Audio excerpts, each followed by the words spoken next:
마태복음 1장 18절 왕이 탄생하죠.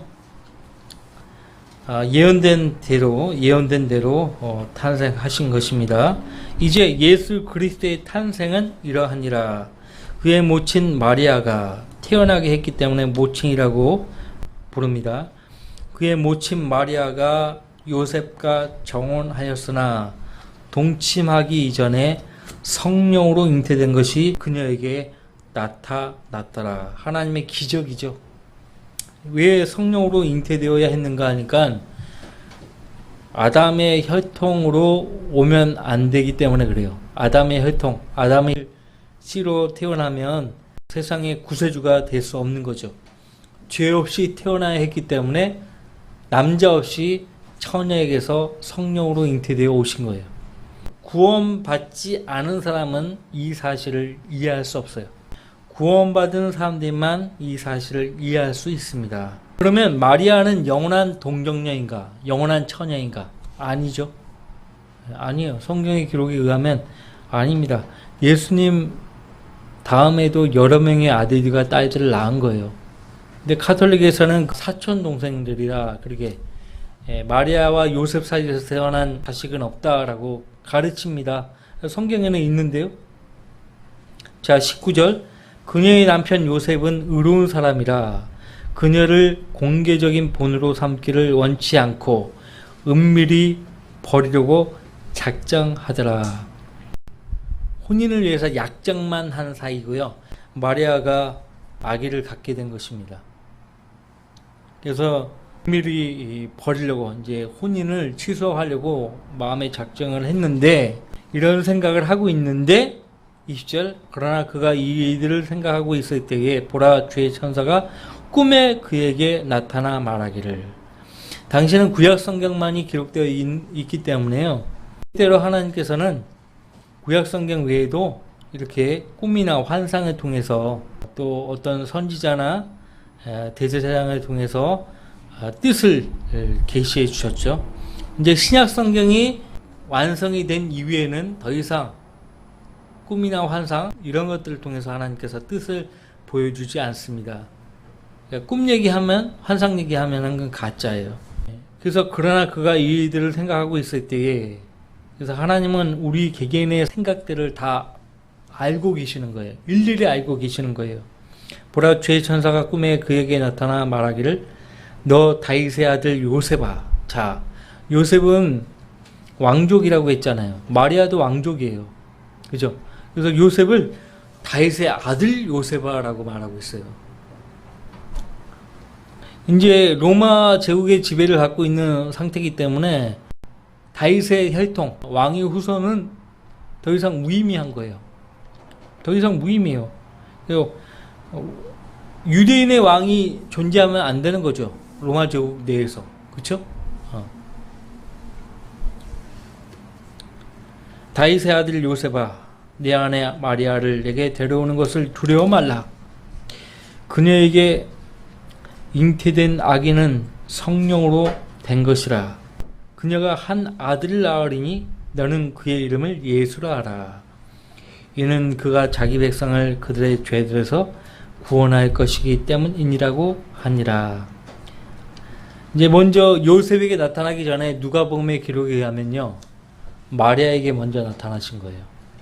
그래서 내가 아직 남자를 모르는데 어떻게 이런 일이 일어날 수 있겠나이까라고 묻습니다. 천사에게 마리아가. 내가 아직 남자를 모르는데 어떻게 이런 일이 일어날 수 있겠나이까. 남자를 모른다는 거예요. 남자를 모른다. 아직 결혼하지 않았으면은 처녀면 남자를 알 수 없죠. 그래서 버진이라고 하는 거예요. 처녀. 동정녀라고 하는 거예요. 동정녀. 그러면 여자를 모르는 남자는 동정이라고 하죠. 총각이라고 한다. 총각. 총각을 동정이라고 해요. 처녀를 동정녀라고 하고요. 그의 이름을 예수라 하라. 이름까지 지어주고요. 이는 그가 자기 백성을 그들의 죄에서 구원할 것이기 때문이니라. 이제 이 모든 일이 일어난 것은 선지자를 통하여 주에 관하여 말씀하신 것을 이루려 함이라. 말씀하시기를 보라, 한 처녀가 잉태하여 한 아들을 낳으리니 그의 이름을 임마누엘이라 하리라 하셨으니, 이를 해석하면 우리와 함께 하시는 하나님이라. 여러분들 이사야서 7장 보세요.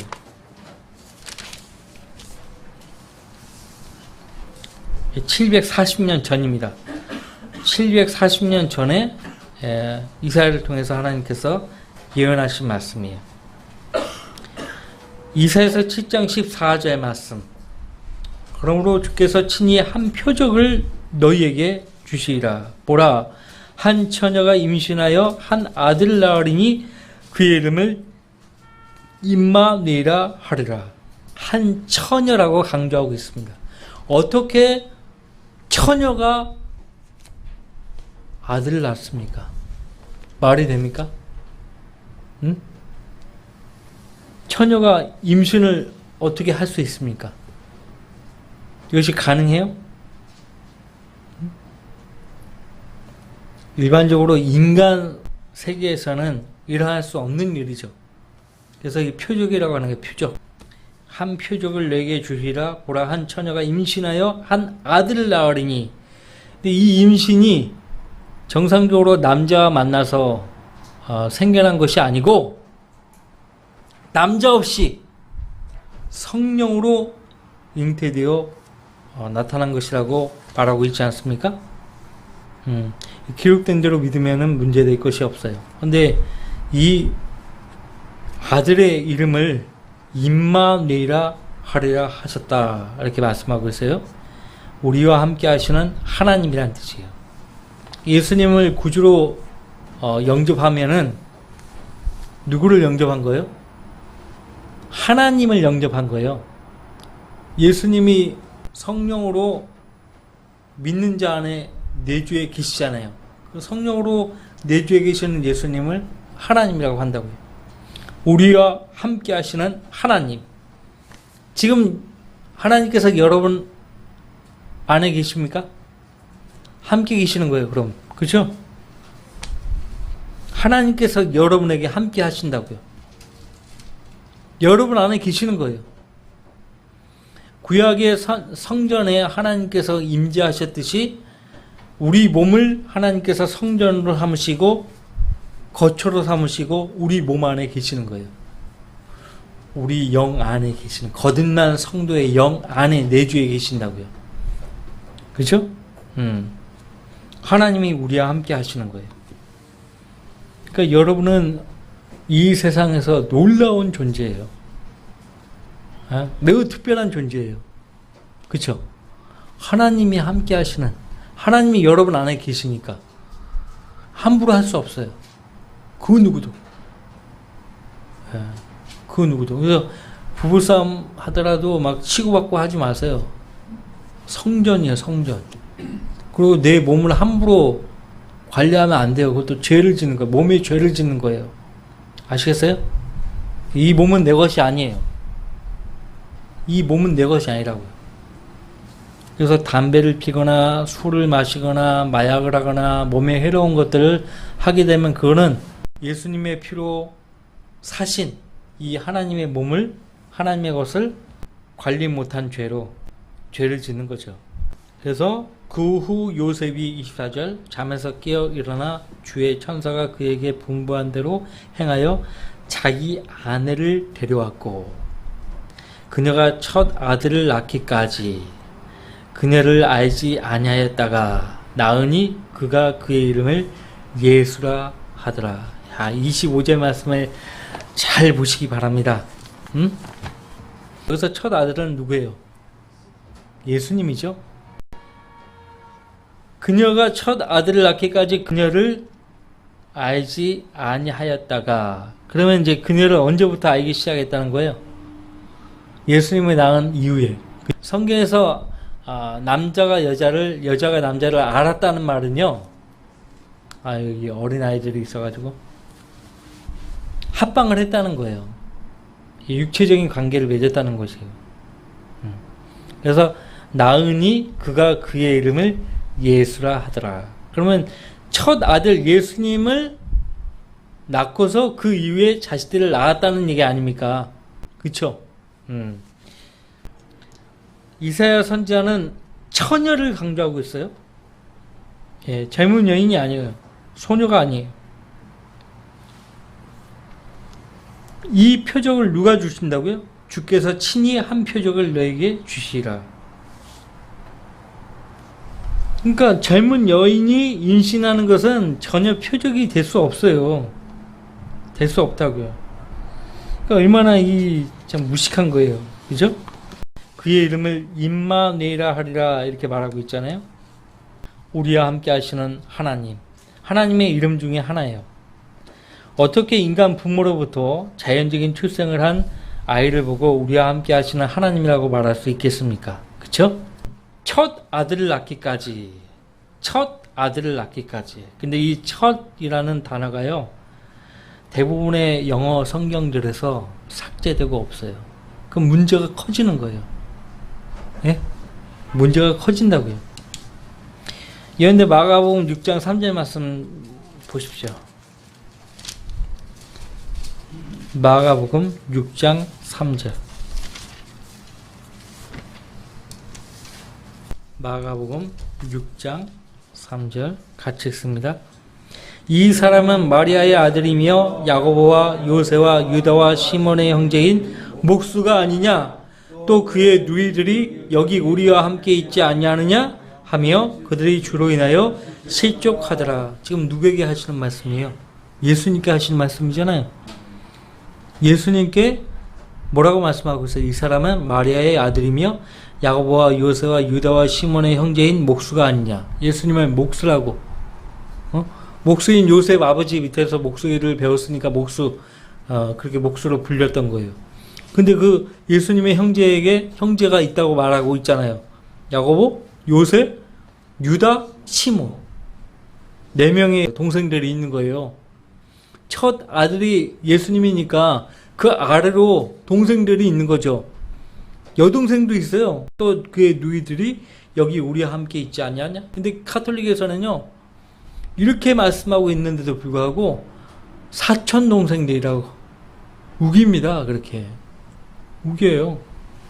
자, 그러면 개역 개정판에는 이 마태복음 1장 25절 말씀에 어떻게 되어 있는가 보십시다.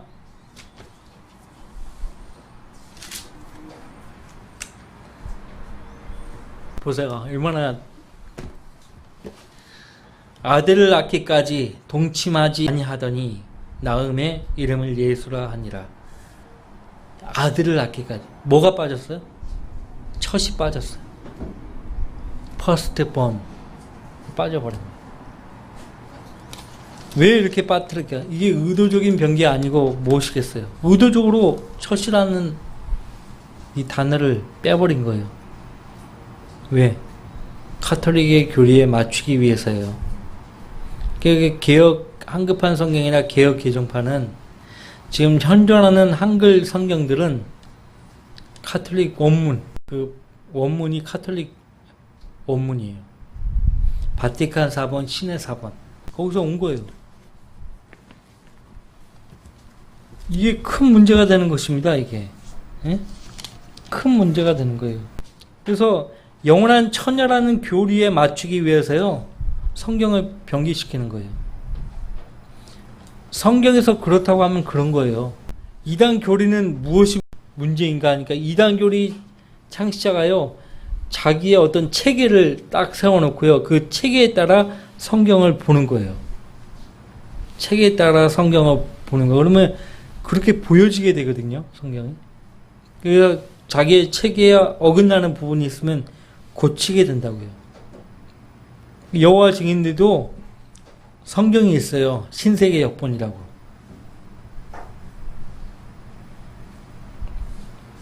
따지고 보면 다 그 원문이요, 로마 카톨릭 원문이에요. 얼마나 무서워요. 응? 그래서 마리아가 첫 아들을 낳을 때, 그 첫 아들 예수님을 낳을 때는 요셉과 관계없이 성령으로 잉태되어 태어나신 예수님이에요. 그 이후에 태어난 자식들과 딸들은 요셉 사이에서 난 것이에요. 그러니까 마리아는 영원한 처녀가 될 수 없다고요. 영원한 처녀 교리를 만들어 놓고 어디까지 가냐면 그 마리아가 죽지 않고 승천했다. 성모, 몽서, 승천 교리 그걸 만들어낸 거예요. 성경에 어디에 마리아가 승천했다는 말이 나와요. 그러니까 그녀를 예수님 다음으로 중보자로 세우기 위해서요. 그런 엉뚱한 교리들을 착안하는 거예요. 여러분들 카톨릭에 대해서 몰라서 그렇지 깊이 파고 들어가면 정말 엉뚱해도 너무 엉뚱해요. 아, 이런 교리를 만들어 내려고 이런 교리를 붙잡기 위해서 이렇게 성경을 뜯어 고치는구나. 응? 우리는 성경에서 하나님이 그렇다고 말씀하시면 그런 줄로 알아요. 근데 그들은 말씀을 믿을 수가 없으니까 자기들이 믿을 수 있도록 자기가 편하게 믿을 수 있도록 뜯어 고쳐버리는 거예요. 모든 이단 교리들은 성경을 잘못 이해해서 나온 것이라고 있잖아요. 한술 더 떠가지고 자기들의 교리를 입증하기 위해서 성경을 뜯어 고치는 거예요. 대표적인 이단이 카톨릭입니다. 그거 외에도 엄청 많아요. 성경 어디에 림보라는 게 있어요? 연옥이라는 게 있어요?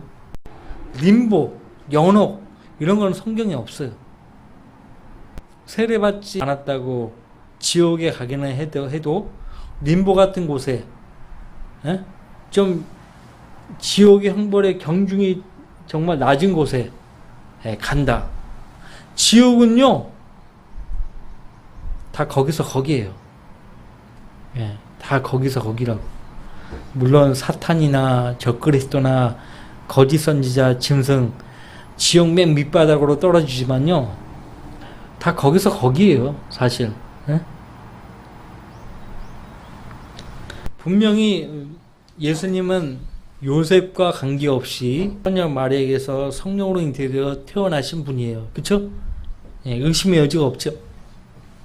의심의 여지가 없어요. 그런데 이 의심하는 작자들이 신학교 강단은 다 차지해 버렸어요. 지금 현재 신학교에 가면요 교수들이 어떻게 동정녀 탄생을 믿을 수 있느냐 이렇게 가르칩니다. 돈 주고 배우는 거예요. 그런 데 가가지고 그런 사람들이 목사를 하는 거예요. 그러니까 신학교에서는 그렇게 배웠는데 교회에서는 함부로 그렇게 떠들면은 사람들이 올까요 안 올까요?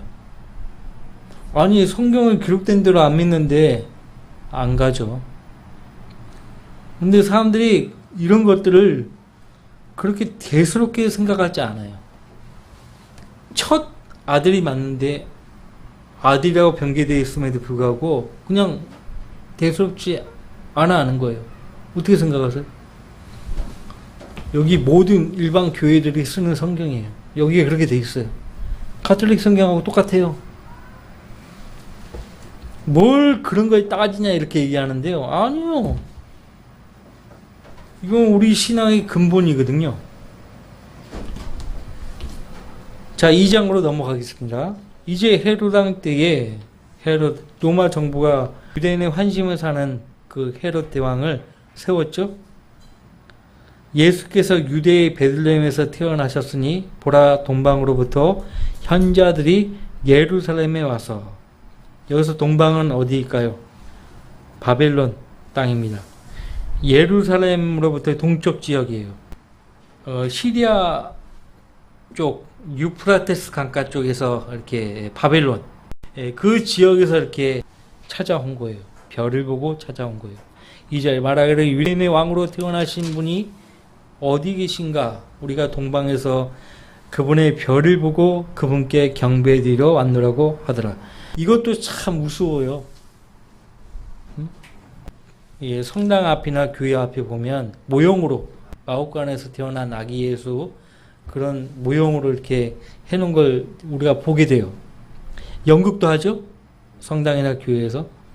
근데 그때 동방의 현자들이 찾아왔을 때 예수님의 모습이 어떤가 보세요. 전부 아기 예수예요. 어? 예수님이 딱 태어난 그 시각에 별이 떴거든요. 그 별을 보고 움직인 거예요.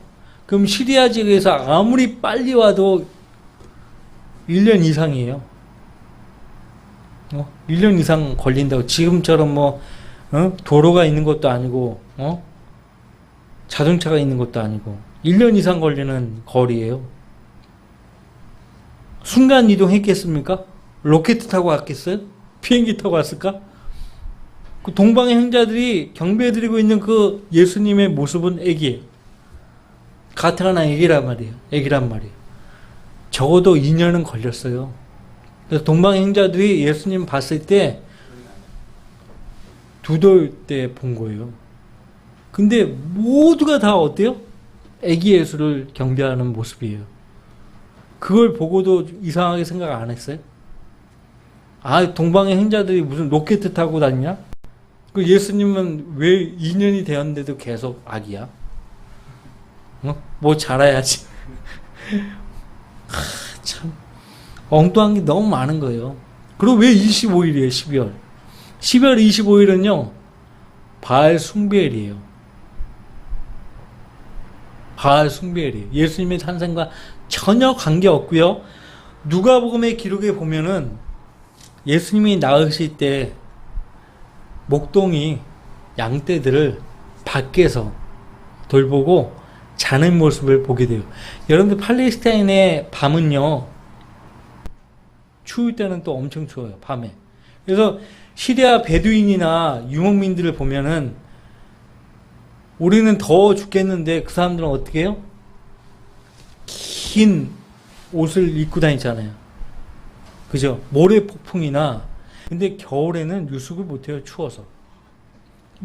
양떼 목동들이 나와요. 누가복음 기록에 보면. 그러니까 예수님이 태어나신 때는 12월이 아니에요. 장막절에 태어나신 거예요. 9월 23일. 9월 23일. 킹 제임스 성경이 아니면요. 이거 알 수가 없어. 백날에도. 그러니까 지금 교회에서 하는 것들은 다 생쇼하는 거예요. 성경적 근거 없이 하는 거예요. 다 로마 카톨릭을 본따 가지고 하는 거예요. 지금 교회에 뭐 절기 있잖아요. 뭐 사순절, 오순절 뭐 이런 거 있잖아요. 다 카톨릭 교회에서 갖고 온 거예요. 우리는 그런 거 없어요. 자, 이 현자들은 누구인가 하니까 별을 관측하고 미래를 예측하고 그죠? 그런 일을 하죠. 점술가들. 한마디로 말해서 점술가들. 그런 사람들이에요. 점술가들. 근데 과거의 점술가들은 마법사들도 마찬가지예요. 옛날 고대 공부를 엄청나게 합니다. 지금 마법사 점술가들 아무것도 아니에요. 지금은 뭐 무식쟁이들이에요. 무식쟁이들. 동방의 이 현자들은요, 이집트의 고대 역사를 보면요, 천문학 이런 거 있잖아요. 이거 다 이 현자들이 하는 거거든요. 현자들. 얼마나 똑똑한지 몰라요. 공부를 엄청나게 하는 사람들이에요. 심지어는 이 바벨론 제국도 마찬가지고 이집트 제국도 마찬가지고요. 이런 현자들을 궁 안에 모아놓고요. 특별 관리하면서 교육을 시키고 육성을 했어요. 나라의 운명을 관측하게 하고 예측하게 하고 그렇게 했다고. 그러니까 수학, 천문학 이런 것들을 기가 막히게 공부를 많이 해서 안다고. 여러분들 그 다니엘서 보면 알 수 있죠. 다니엘서. 여러분 다니엘서 한번 잠깐 보실랍니까? 다니엘과 그 세 친구들이 궁으로 내시로 끌려가잖아요. 그죠? 그러니까 특별 관리를 받잖아요. 그렇죠? 다니엘서 1장 보시면 특별 관리 교육을 시킬 때에 어떻게 하는가 보세요. 4절 말씀 다니엘서 1장 4절 곧 흠없고 잘생겼으며 모든 지혜에 능숙하고 지식에 뛰어나며 과학을 이해하며 그들 안에 왕궁에서 설 수 있는 능력을 갖춘 그러한 소년들로서 그들에게 카이티아인들의 학문과 언어를 가르치기 위함이더라. 물론 이미 과학에 대해서 이해를 했다라고 그렇게 이야기하는데, 카이티아인들의 학문, 언어, 학문, 카이티아인들의 학문 가운데 굉장히 많이 있겠죠. 종류가 천문학, 지금 말로 하면 물리학도 있고 생물학도 있겠고 수학도 있겠고 많을 거 아니에요. 그런 학문이. 그런 학문을 이들이 다 배운 거예요. 왕궁 안에서. 모세도 마찬가지였죠. 모세도. 그러니까 옛날에 고대에 공부하는 거하고 지금 공부하는 거하고는 틀려요. 옛날 세자들 수업 받는 거 이런 데 어서 뭐 들어서 아실 테지만 공부를 엄청나게 시켰대요. 지금 강남 8학군 아이들 두세 배 이상으로 아주 그냥 고되게, 응? 은어로 표현하면 빡세게 왕이 될 사람이라 이거죠. 현자들은 보통 사람들이 아니에요. 게다가 이 별을 보고 찾아올 정도면 보통 사람이 아니죠. 그죠? 이 사람들의 정체를 내가 구체적으로 어떻게 뭐 여러분들에게 말할 수는 없고요. 하여튼 대충 이런 사람들이에요. 예. 예, 지금의 시리아 지역, 고대 바벨론 제국 싹 떴던 그곳에서 별을 보고 찾아왔는데 그 기간이 무려 2년이나 걸렸다는 거. 그래서 헤롯 왕이 이들을 읽고 온 예루살렘과 더불어 불안해하며 백성의 모든 선임 제사장들과 서기관들을 함께 모으고 그리스도가 어디서 태어나겠냐고 물으니 그들이 말하기를 유대의 베들레헴이오니 이는 선자에 의하여 이렇게 기록된 바 너 유다 땅 베들레헴은 유다의 통치자들 가운데서 가장 작지 아니하도다. 이는 너에게서 한 다스린 자가 나와 내 백성 이스라엘을 통치할 것임이라고 하였음이니이다 하더라. 그러면 그런데 여기서 헤롯 대왕이 불러 모아가지고 질문한 사람들이 누구예요? 선임 제사장들, 서기관들. 이렇게 얘기했어요. 정확하게. 그러면 이렇게 말을 하면서도 깜짝 놀라야 되는 거예요. 이 사람들이. 그래 안 그래요? 그분이 그리스도인가 보다. 해야 될 거 아니에요? 근데 거기까지 생각이 미치지 못했다는 거죠. 거기까지 생각을 하지 않은 거예요. 심지어는 나사렛 지역에서 무슨 선한 것이 나오겠느냐 이런 말까지 했어요. 이렇게 말해놓고 부인하는 거예요. 부인하는 거예요. 그러니까 이 사람들은요, 하나님 말씀을 알고 있다고 하지만은 믿지 않은 거예요. 그렇게 이루어질 것이라는 것도 기대하지도 않았고, 기다리지도 않았고, 소망하지도 않은 거예요. 우리와 달라요. 우리는 기록된 대로 믿었고, 또 그렇게 될 것이라고 믿고 사는 거예요. 그래, 안 그래요? 그렇죠?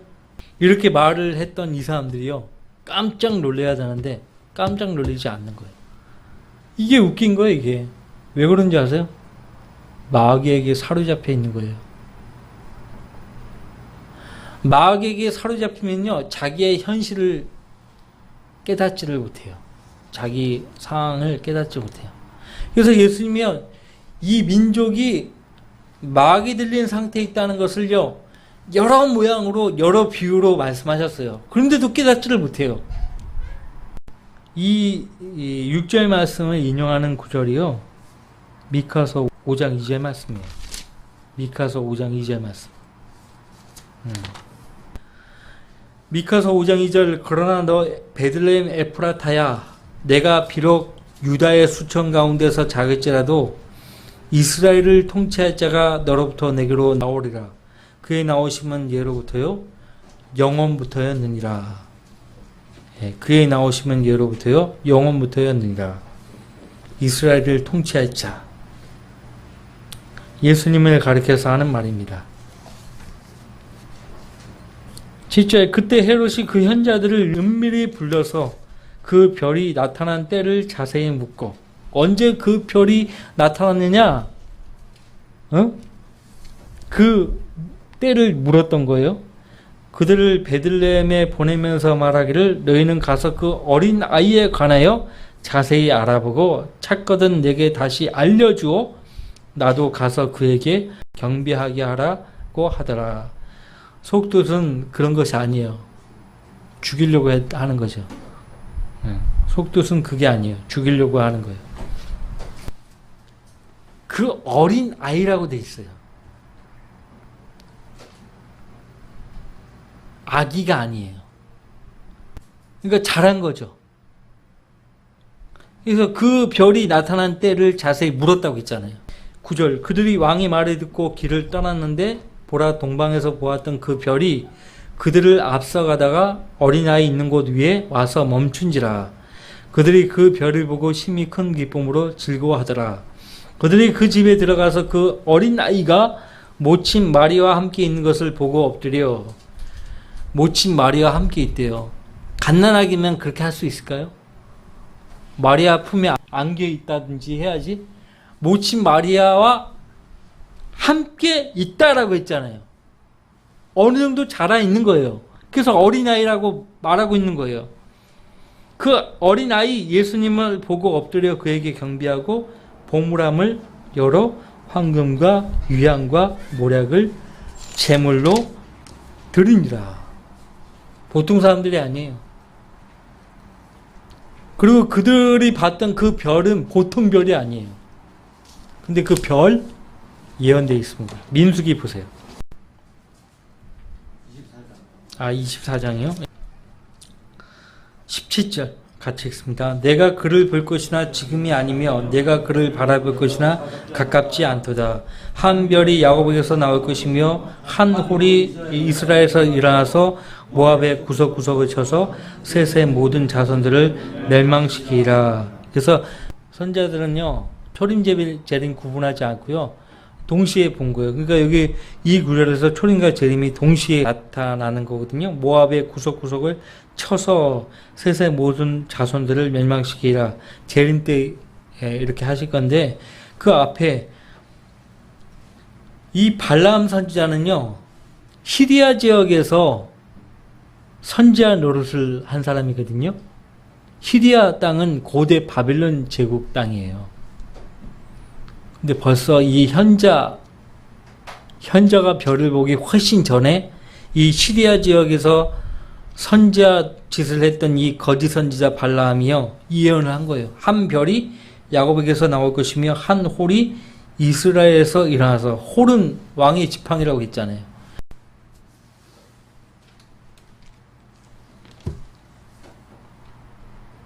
별을 보고 온 거예요. 예, 별을 보고.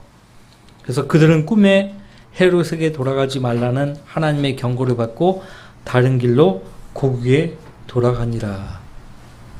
어떻게 생각하세요? 성경이 틀리면 모든 것이 틀리게 돼 있어요. 공색하게 자기들의 교리들을 성경에서 가져온 교리면은 고칠 필요가 없는데 성경적 근거가 아닌 이단 교리, 마귀의 교리를 계속 붙잡기 위해서요.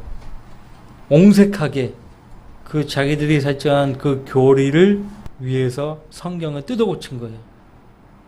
이러면 됩니까? 안 되죠. 그런데 중국의 동북공정, 우리 고대의 역사, 고유의 역사를 그렇게 남이 이렇게 공격하면 발끈하고 견디지 못해 하면서 하나님 말씀인 성경이 마귀에 의해서, 마귀의 사람들에 의해서 변기되었다는 말을 듣고서도 가만히 있어요. 왜 그럴까요? 왜 그런지 아세요? 그들은 성령으로 거듭난 게 아니에요. 아직도 마귀의 자식이에요. 그러니까 하나님 말씀이 변기되었어도 중요한 게 아니에요, 그 사람들한테. 지금 요거는 시체말로 세 발의 피해요. 공부하면 공부할수록 더 놀라운 사실을 발견하게 될 겁니다. 성경은요, 하나만 틀려도 그건 진리가 될 수 없어요. 진리라고 하는 것은요, 결코 변함이 없어야 하고, 결코 틀림이 없어야 하는 거예요. 모순이 없어야 하는 거예요. 그래야 진리예요. 근데 어떻게 성경이 이렇게 모순이 많은데 이거 어떻게 진리라고 할 수 있어요? 예? 이게 어떻게 진리예요? 이런 거 갖다 놓고 백날 읽고 공부해봐야 성령께서 조명을 안 줘요. 다 같이 기도합시다.